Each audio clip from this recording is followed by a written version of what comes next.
Hi, I'm Michael Moore. I'm a makeup artist and a licensed esthetician. So what we're going to be talking about today is we're going to be talking about foundation. That's one thing I've built my 31 years of my career on, is about blending foundations and making them right for your skin type, your skin tone, and your skin texture. One thing as I walk down the street, and I always notice, if a woman is looking really yellow or a little orange, it means her foundation is actually too dark. If she's looking a little ashy or a little peaked, it means it's too light. So those are two little things that I can give you as tidbits of information when you're trying to match the right color to your client as well. So we have our beautiful model here, Sierra, and what we're going to do is we're going to actually show you how to pick the right color for her, and then we're going to show you how to apply it. And so she is only a young 24-year-old girl here, and so what we picked for her, because of her skin type and her skin tone, is we picked a mineral powder for her. It is actually something that we blended here in the studio beforehand, and we blend it for her skin type, skin tone, and skin texture. But let's just look at matching the color to begin with. So what I always want to do is when you're blending or matching a color with your client, look all the way up, you're going to take it and you're going to take it onto the jawline, and you're going to be able to see if that color blends or disappears into the client's skin. And then we're going to do another stripe. So if you see here, one is obviously way too dark, she's looking yellow. This one is obviously looking way too light. So this is where I love having a custom blended foundation system that I have here in my studio. But for you, you might have to send your clients out the door, you might have to blend both of these together on their face. So don't ever just pick one, because if you're selling different makeups and this is all you have for your choice of your client, then you want to look for other color shades that you might be able to supplement into this. This is a mineral powder, and the reason I've chosen a mineral powder for Sierra is because she is 24. But mineral powder can be used on anybody for any age range. I have clients who are 13 using it, but I also have clients who are 92 that buy my mineral powder foundation. It's about what you're putting it in for the additives, but it's also about the look that they want on their face when we're finished. So with Sierra, I'll blend that right down. And you can see she's perfect to blend right in between the two different colors. So we have gone ahead already and we've already blended her own foundation right here. So what you're going to do is you're going to take this foundation, we're going to be using a powder concealer brush, tap off your excess, look straight into the camera here for me and look all the way up. So now we're going to be using this as her concealer, and we're going to take it to the inside of the eye and we're going to blend it right across the bottom of the bottom eyelashes. And this is one of those key things that I always look when I'm doing a makeup application you want to take away. Because even though she's 24, I'm 54, when you look at that, we always have a little bit of redness underneath her eyes. Take that away, and then all of a sudden you see what a client wants to see, which is the beautiful eye color. So with Sierra, she's got these beautiful green eyes. And so what happens is when you take any color or discoloration away from the eye, it automatically makes you look at what you really want to see, which is actually the eye color.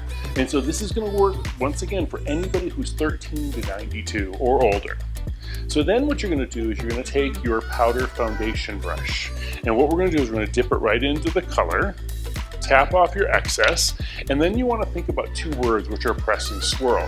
So you're going to press and swirl this over the whole face, and we give her a beautiful blended look already. But now just imagine if Sierra actually had some ruddiness through the middle of the face, like a rosacea client, broken capillaries, melasma, whatever it might be. You want to think about this is going to be your key, because the more pressure you put onto a client, the more coverage you're going to get. The other thing too is you're going to go back with your powder concealer brush, and imagine if she actually has a pimple right here on her forehead. You're going to take this and you're going to erase that away, and you can actually almost see right away how much more coverage is in that one spot. So I'm a firm believer with my applications is I don't want to see a heavy coverage that's going to cover a person all the way. I want to see where the skin is. You just did an amazing treatment on this client, and she wants to look young, fresh, and radiant. She doesn't want to look like a drag queen walking out of your skin studio, right?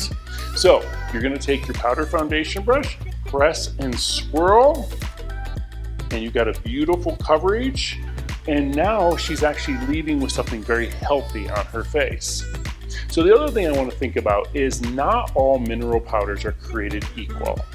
So a lot of times my clients will come in here and say, hey, I bought the one that was actually at the drugstore. I'm like, well, okay, let's look at the ingredients. Because something I find is actually, this is a very big line that I know of that a lot of you might even use, actually have parabens in their pressed powders still. So look at that. The other thing you want to do is some of those times they will actually use talc as a filler.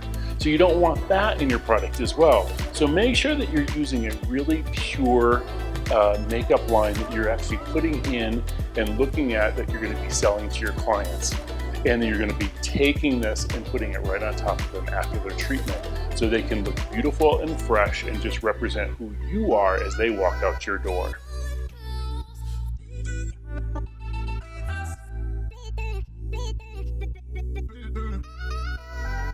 So, the thing that you want to think about when you're matching a foundation is that it totally disappears into this person's face. I'm a firm believer that a person does not need to wear a foundation all over her face. She needs to use it where it is needed to be. So like for instance, we've got a beautiful model here, Maggie. And so what you're thinking about, now Maggie's got gorgeous skin, okay? But if Maggie had like a little bit of a redness right through the cheek area, then you basically put foundation right through there. Or if she's got some broken capillaries in the nasal labial fold, put some foundation there. You do not have to put it on all over the whole face. That's why I never allow any of my clients use their foundation as their total SPF, because it's not going to go everywhere. Okay, so when you're thinking about this, we're going to be building more coverage into certain parts of the face as well if she's got a little bit of a rosacea, so there's going to be more SPF there and less SPF on the rest of the face. So don't allow a client to wear their foundation as their total SPF. So we're going to start off with, Maggie told me already, your skin is what? Combination of? Oily through the center and then dry on the cheeks. Okay, so we're going to be blending her a foundation today, which is a mineral-based liquid foundation. There's no fillers, there's no parabens, there's no nothing bad in it for her. So we're going to start off with, we're going to be matching the color that matches her skin the best. So we're going to start off with blending, we're going to take this and we're going to do a stripe right through here of beige, and then we're going to take a stripe right here of porcelain, which is one shade lighter. So this is what I love about doing a custom blended foundation, is it's going to match her 100%. So if you look right there, you're going to turn your head this way, you see that this is too dark. You see this one is a little light for her. So we're going to be using both of these bases to create the perfect color for her, and then possibly some other color additives at that point in time. Okay, so Maggie, what's important to you about a foundation? Just light coverage, even out my skin tone. I don't want it too heavy. Right. So she is sunscreen? Absolutely sunscreen, yes. Oil blotting maybe for the shine? Yes. Okay, great. What about anti-aging? Absolutely. Great. So I love that you can actually create a foundation that is a total treatment for your clients nowadays.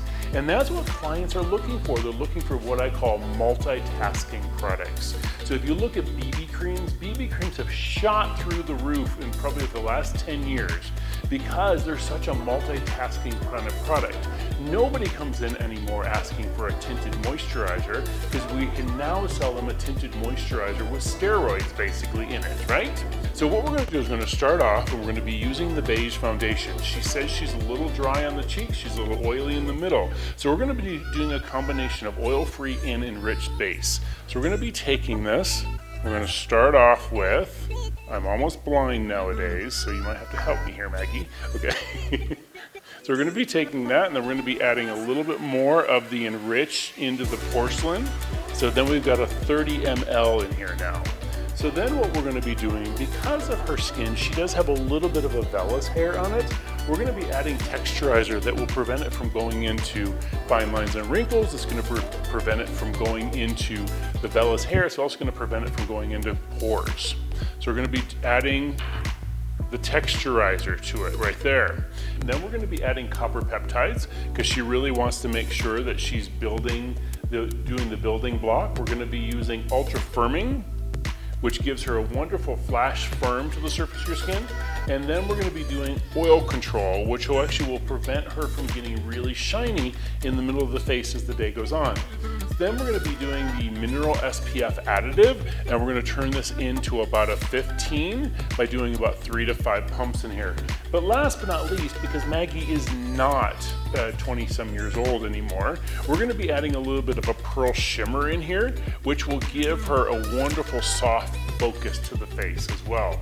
We're going to take that, we're going to blend it all up for her, and we are now creating the Maggie in a bottle, basically. She's so Ariana Grande this way. Okay.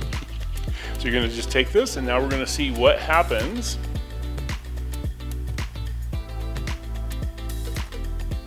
with putting this onto the chin, into the jawline, and voila, it has totally disappeared into the surface of her skin. Turn this way now for me. So you see what we started off with. We saw the one that was too light. Now we've got Maggie in a bottle that's a perfect color and texture for her that she'll be able to wear any season that she wants to.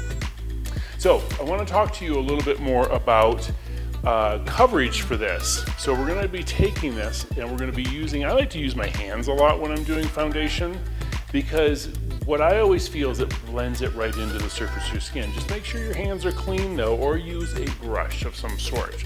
So we're going to just take this and turn your head this way for me, Maggie. And we're going to go right through here where she does have a little bit of pinkness into the nasolabial area. We're going to just take that, and using your hands will build a lot more coverage for her. And notice how I'm doing that little bit of that tapping feature. That will build coverage for them as well. So then we're going to take this and we're going to just go down onto the rest of the face, into the nose area. And then we will pick a concealer at another time to go up underneath her eye, because I do not like using foundation into the eye area, because sometimes she wants something that's going to last a little bit longer for her. So we got this beautiful coverage.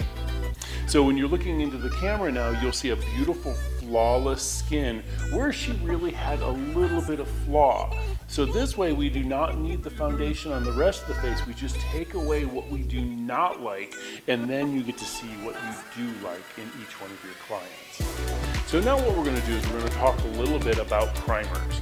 Not all primers are created equal. There are so many different things out there. You can go to any drugstore, Ulta, Sephora, anywhere you want to get, and you can get primers. The thing that you want to think about with primers is that they match the skin type of your client. If they're hydrating for somebody who's drier, they're oil blotting for somebody who's oilier. They might have SPF in it, so she can actually use that as her total SPF, because that will go all over the face. But you want to make sure, I prefer things that are actually multitasking once again. So a lot of times I use an SPF that's a 30. I use something that has stem cells, that has a little bit of a moisturizer in it, as well as it's a total protector, and it's going to be giving her a beautiful, flawless look to the skin. It's also something perfect you can put onto a client right after they leave your treatment room.